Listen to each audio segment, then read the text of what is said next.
Welcome to AI Stopwatch, dispatches from a world racing to extinction. My name is Tango Batelli, and this is the Daily Digest for Monday, June 29th. Power polls, AI opinions, private empires, poisons, and patches. By Alana Horowitz-Friedman, Joe Rahero, and Robert Hare. First, let's read our dispatch from Alana. A new AI poll, the good and the bad. NBC covered a new poll from the AI Policy Institute, AIPI, that showed overwhelming bipartisan support for AI regulation. But I think the findings also reveal some key gaps in the public's understanding of the situation we're in. If we don't address them, I worry we'll go down the wrong path. First, the good.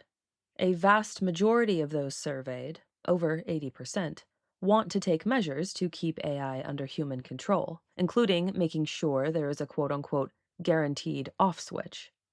Respondents also don't think companies should build smarter than human AI until they show they can control these systems. Note that both controlling AI systems and developing reliable shutdown mechanisms for them are unsolved technical problems.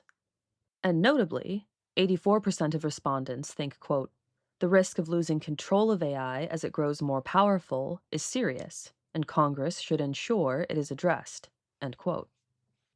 Next, the pretty good. Across the board, the poll revealed definitive concern about the safety of advanced AI systems and their unfettered development. 65% want safety reviews to be mandatory rather than voluntary, and 62% support government-led safety standards over company-led safety standards.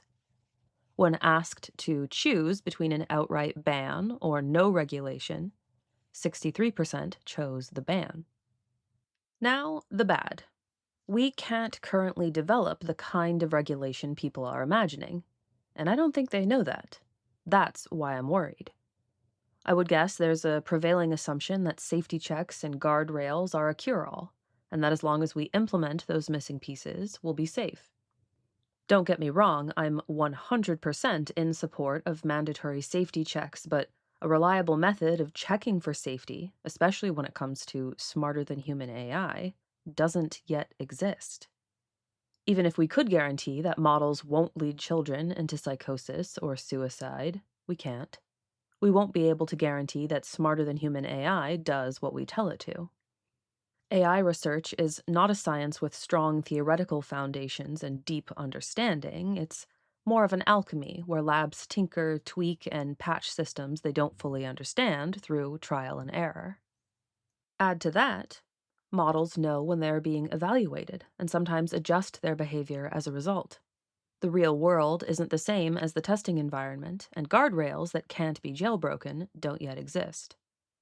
NBC writes, quote, presented with the choice of banning AI systems or requiring AI companies to implement safety measures for their most advanced systems, 2/3 of survey respondents said they preferred having AI systems with guardrails. Yet when asked whether they preferred having AI systems with no regulation or banning AI outright, voters instead strongly preferred banning AI entirely. End quote. So the public is sending a strong signal. They want to know that AI systems are safe. If they can't know this, they support a ban. The missing piece, I think, is that these two things aren't quite as different as we'd like. Sure, guardrails and safety checks are vastly better than nothing. Guardrails introduce friction when bad actors try nefarious things. Safety checks might catch big red flags and prevent a model's release. But until the science matures, neither is as reliable or robust as it might sound on paper. While AI is still in the alchemy phase, the only way to ensure safety is not to build AIs powerful enough to be catastrophically dangerous at all. Dispatches from Joe. AI companies may rival governments for a time. Writing for Bloomberg today, political scientist Gautam Mukunda chronicles the growing political and economic influence of AI companies and posits they may soon rival the power of national governments. Mukunda points out the signs of accumulating power, some obvious and some less so. AI companies sitting at the G7 summit alongside heads of state, military partnerships in AI directed drones, tens of millions in political spending, and the looming shadow of potential future AI that equals or exceeds humans in every way that matters. Quote, AI companies aren't shy about the scale of their ambitions. The leading labs all say they are building artificial general intelligence. Even if you don't think they'll succeed, their willingness to spend hundreds of billions of dollars in the attempt is telling. The industry's leaders issue warnings about the dangers of a power hungry runaway AI that tries to take over the world. Their actions suggest that they understand that motivation extraordinarily well. End quote. The idea that a company could rival a nation may seem far-fetched, but even setting aside the potentially game board flipping implications of AI, there is historical precedent. Mukunda draws a parallel to the British East India Company, chartered at the turn of the 17th century, which, quote, became a private corporation that governed an empire. It minted coin, levied taxes, ran courts, and fielded an army of some 260,000 men, about twice the size of Britain's own, who swore their oath not to the crown, but to the company. End quote. Governments are growing increasingly dependent on AI. National security staff use AIs hosted by Anthropic for analysis, to the point where those models proved difficult to uproot, even in the face of a Pentagon blacklist. According to Politico, the state of California met with Anthropic to negotiate widespread state and local use of Claude, starting on the very day of the Pentagon blacklist and determinedly ignoring it. Governments face economic pressure from AI as well. The Financial Times observes that AI investment increasingly drives global markets, creating winners, makers of AI models and chips, and losers, everyone else, on a scale that rivals the internet boom. Analysts are worried too. Last year, the think tank Forethought examined the risk that AI could facilitate a coup. U.S. policy giant Rand argued that AI could, quote, empower non-experts to develop weapons of mass destruction, end quote, create strategically decisive, quote-unquote, wonder weapons, or, quote, cause the emergence of artificial entities with their own agency to threaten global security, end quote. That last clause merits a closer look. Some writers covering the rise in AI-fueled influence seem to think the story ends there, anticipating a world order that ultimately stabilizes under the thumb of some new group of humans. But the AI race has no winners in the end. AI companies may accumulate influence in the short term, but if governments fail to intervene in the race to build superintelligence, everyone loses, except the AI. I agree with Mukunda, though, when he argues that this state of affairs isn't inevitable. Quote, right now, the AI CEOs are at the table by the invitation of world leaders who see them as too important to leave out. If that's not the future we want, the time to limit the industry's power is now. End quote. How to poison a machine. Earlier this month, users of the privacy-friendly web browsers Brave and DuckDuckGo encountered tragic news. Vice President Vance had recently died from rabies, followed soon after by President Trump, who had reportedly received a voluntary bite from Vance on the advice of Health and Human Service Secretary Robert F. Kennedy Jr. This news, shockingly, was complete horseradish. After you finish snickering, it's worth briefly taking a closer look at this story because it says some informative things about the state of modern AI. Covered in Futurism and later by Breitbart, the hoax originated with a group of Reddit users on the subreddit r/poisonai. A largely AI-generated news site picked up the rabies story from Reddit and reported it as fact, and browser search AIs found the website's claims and reported those as fact. The subreddit name r/poisonai is a reference to a method of hacking called data poisoning. Modern AIs are not hand-coded, but trained on vast amounts of data pulled from various sources, including the internet. Before they are trained to solve problems, AIs are usually trained to predict text. If a hacker manages to get a few hundred samples of extremely unusual text included in the training data, an AI trained on those samples can be induced to behave in all sorts of strange ways, simply by presenting it with text similar to the corrupted samples. AI developers worry about this technique because a relatively small number of samples can poison even a very large and complex AI. Bad actors can insert backdoors this way, causing AIs to bypass restrictions, output gibberish text, or behave in some other degenerate way. Right now, the main defense against this tactic is to sift through terabytes of training data very, very carefully.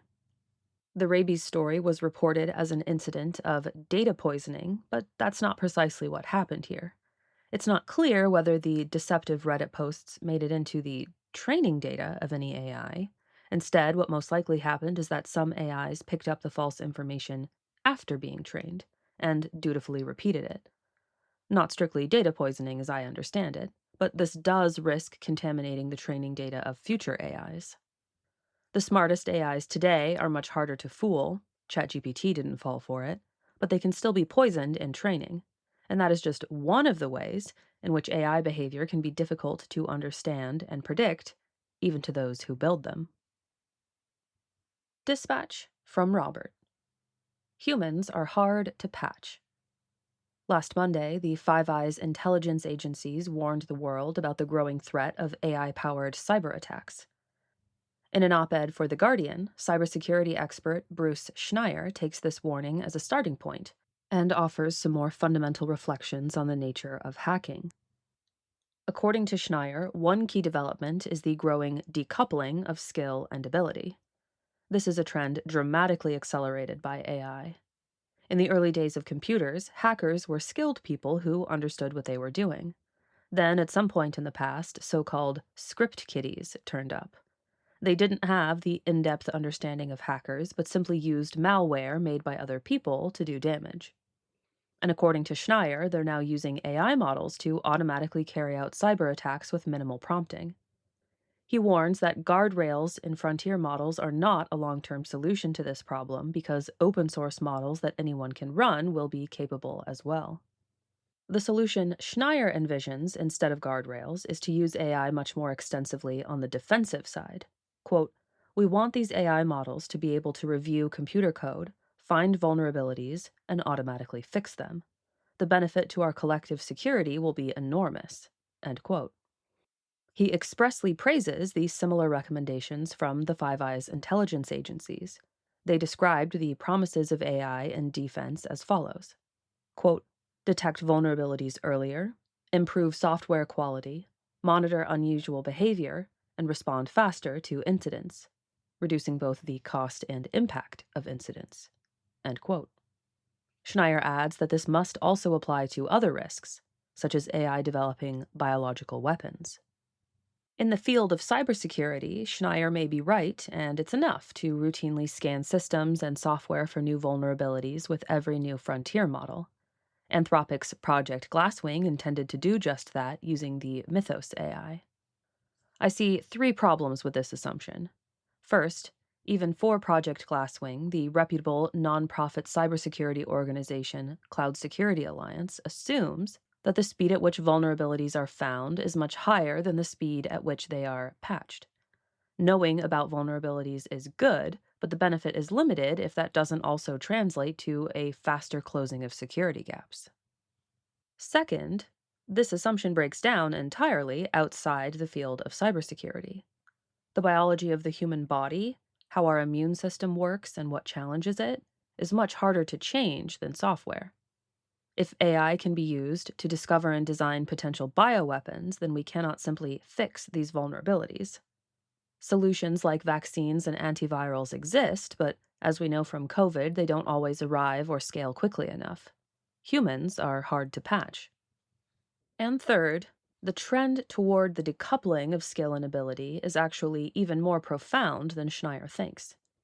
Schneier implicitly assumes that ultimately a human will is behind the attacks, that someone is sitting at a computer and intends to cause harm using AI. Schneier talks about misuse, but what about loss of control? With autonomous AI agents out there, the obvious question should be, does a human need to be involved at all? Arguments like, the only way to stop a bad guy with AI is with a good guy with AI, oversimplify the issue. There is no software fix for this. Addressing the AI threat requires political will, international coordination, and sustained counterproliferation. The way you patch a vulnerable civilization is with good governance. That's all for today. The analyses and opinions expressed on AI Stopwatch reflect the views of the individual contributors and the sources they cover and should not be taken as official positions of the Machine Intelligence Research Institute. You've been listening to the AI Stopwatch Digest for Monday, June 29th, 2026, and we'll see you tomorrow.